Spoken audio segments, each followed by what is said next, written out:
এটা হচ্ছে রাখাইন পল্লী।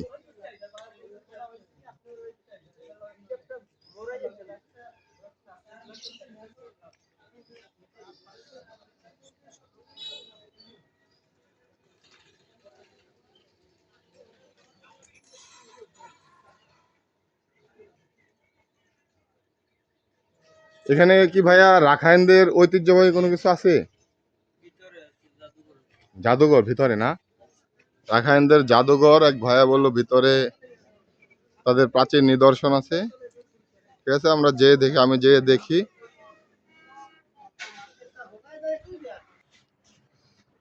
এখানে একটা দোকানে আসলাম, রাখাইনদের নিজস্ব হস্তশিল্প, হাতের পাঞ্জাবি, ফতুয়া, তারপর শাল,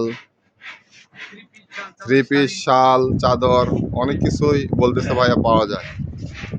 যে এটাও বলে রাখাইনদের হস্তশিল্প, হাতের বানানো। দেখতে অনেক সুন্দর, কিন্তু প্রাইস অনেকটা বেশি বলতেছে, 400-500 এমন বলতেছে। ধরেন তো, একটু ধরেন তো দেখি। এই যে সুন্দর, প্রিন্টের মধ্যে অনেক সুন্দর। তা রাখাইনদের লুঙ্গি, বার্মার, এই যে বার্মার লুঙ্গি।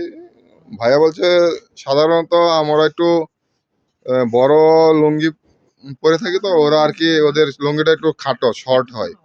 কিন্তু দেখলাম যে কাপড়ের মানটা অনেক ভালো, খাদি টাইপের কাপড়ের, ডিজাইনগুলো সুন্দর, কিন্তু প্রাইস তো ভাইয়া অনেক, কি বলবো। ওদের কি কোনো হস্তশিল্প আছে এখানে হাতে বানানো?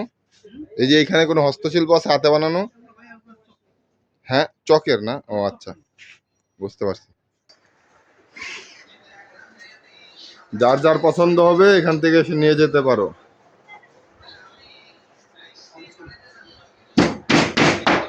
রাখাইন পল্লী, কুয়াকাটা।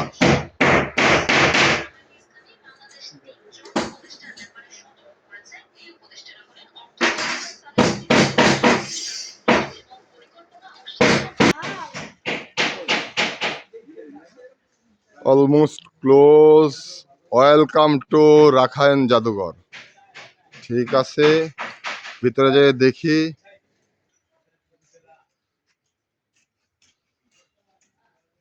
ওয়েলকাম টু রাখাইন জাদুঘর।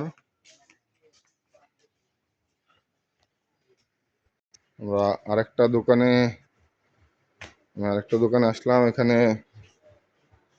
কাঠের হস্তশিল্প প্লাস অনেক কিছুই।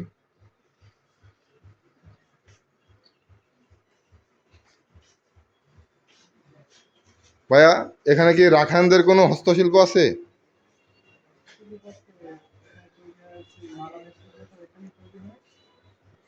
মালা? হ্যাঁ, ম্যাটেরিয়াল। মেটেরিয়াল তো, এটা তো স্বাভাবিক, মেটেরিয়াল তো বাইরে থেকে আসবে, কিন্তু ওরা কি ওইটা পরে মেকিং করে না, তৈরি করে? কোনগুলা?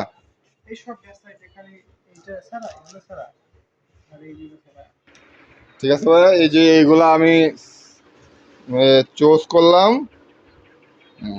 ভাইয়া বলতে 400 টাকা, আমি তো এতটাই বলে না, আমি এভারেজ একটা 350 টাকা বললাম। ঠিক আছে, ভাইয়া আমার প্রতি একটু সিম্পিতি দেখালো। আপনারাও আসবেন।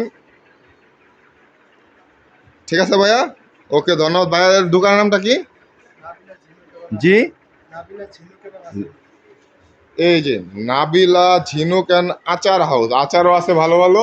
আমি আর আচার নিলাম না, আমি বাসার জন্য কিছু আহ, ওইগুলো মেটেরিয়ালসগুলো নিয়ে নিলাম, সাজুগুজুর।